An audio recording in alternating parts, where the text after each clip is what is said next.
ठाण्यात 1 मे ते 12 मे दरम्यान आंबा महोत्सव भरणार आहे। संस्कार सेवाभावी संस्था व कोकण विकास प्रतिष्ठान यांच्या संयुक्त विद्यमाने तसेच कृषी पणन मंडळ, महाराष्ट्र राज्य यांच्या सहकार्याने ठाण्यातील गावदेवी मैदानात दिनांक 1 मे पासून आंबा महोत्सवास सुरुवात होतीये। 1 मे ते 12 मे पर्यंत आंबा महोत्सव सकाळी 10 ते रात्री 10 पर्यंत आयोजित करण्यात आला आहे। यावेळी महोत्सवाचं यंदाचं 17वं वर्ष आहे, अशी माहिती पत्रकार परिषदेत आमदार संजय केळकर यांनी दिली। या आंबा महोत्सवात कोकणातील अस्सल हापूस आंबा, पायरी, रत्नाकेसर आंब्याबरोबरच आंबा फणसपोळी, सरबते, सुके ओले काजू, मालवणी मसाले, पापड, लोणचे अशा विविध दर्जेदार कोकणी उत्पादनांचे 45 स्टॉल्स या महोत्सवात असणार आहेत। या साऱ्या परिस्थितीचा ठाणेकर नक्कीच विचार करून आंबा महोत्सवास दरवर्षीप्रमाणे मोठ्या प्रमाणात भेट देऊन कोकणातील शेतकऱ्यांना पाठबळ देतील याची खात्री आहे, अशी माहिती आमदार संजय केळकर यांनी दिली। यावेळी माजी उपमहापौर सुभाष काळे, ठाणे महापालिका परिवहन सदस्य विकास पाटील, तावडे व मान्यवर उपस्थित होते। यावर्षी देखील संस्कार आणि कोकण विकास प्रतिष्ठान यांच्या संयुक्त विद्यमाने आणि कृषी आणि पणन विभाग यांच्या जोडीने ही चळवळ सुरू होते 1 मे पासून। कारण ही केवळ काही व्यापारी पेठ नाही, तर हे खऱ्या अर्थाने आंबा उत्पादक जो आहे तो या ठिकाणी येतो, त्याच्या शेतातला आंबा या ठिकाणी आणतो आणि लाखो लोक जे आहेत ते या ठिकाणी 10 दिवस भेट देऊन या शेतकऱ्याला बळ देण्याचं काम करतात।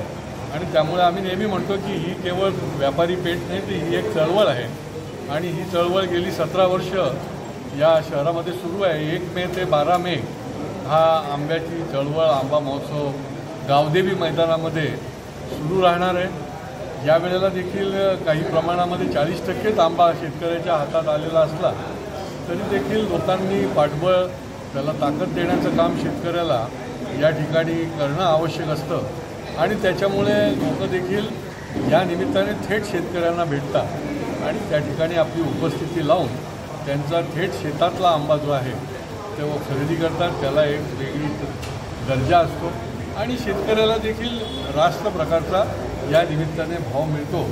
या वेळेला देखील 50 स्टॉल असतील, बचत गटांना देखील त्याच्यामध्ये सामावून घेतलेलं असेल। ठाणे शहरामध्ये, जिल्ह्यामध्ये अनेक बचत गट काम करतात आणि हे केवळ या वर्षीपुरती नाही, तर गेल्या 17 वर्षामध्ये 3 निवडणुका झाल्या। त्या निवडणुकांमध्ये देखील हा आंबा महोत्सव जो आहे तो या शेतकऱ्यांच्या पुढाकाराने सुरू राहिलेला आहे आणि ही चळवळ जी आहे ती अखंडपणे चालू ठेवण्याचं काम ठाण्यातल्या लोकांनी केलेलं आहे, निरनिराळ्या भागामधल्या लोकांनी हे केलेलं आहे। आणि ह्या 1 मेला संध्याकाळी 5 वाजल्यापासून आमचे कोकणामधले शेतकरी उत्पादक हे निश्चितपणे आंबा आणि निरनिराळ्या त्याच्या संबंधातले निरनिराळे प्रॉडक्ट्स घेऊन या ठिकाणी दाखल होतील आणि 12 मेपर्यंत गावदेवी मैदानामध्ये ही चळवळ चालेल, हा आंबा महोत्सव। लोकांना मी ठाणेकरांना निश्चितपणे सांगेन की ठाणेकर हा अतिशय शून्य आहे आणि त्यांनी कधीच अशा प्रकारच्या चळवळीला पाठ दाखवलेली नाही। ठाणेकरांनी मग तो आठवडा बाजार असो, थेट शेतकऱ्याच्या भाजीचा बाजार असो, आंबा उत्पादक पिकांची ही चळवळीच्या रूपाने या ठिकाणी चालत असलेला आंबा महोत्सव असो, ठाणेकरांना मी आवाहन करेल की दरवर्षीप्रमाणे याही वेळेला आपण शेतकऱ्याच्या भेटीला या, शेतकऱ्याला पाठबळ द्या आणि दर्जेदार अशा प्रकारचा शेतकऱ्यांचा आंबा जो आहे तो निश्चितपणे आपण येऊन या ठिकाणी घ्या। इलेक्शन आहे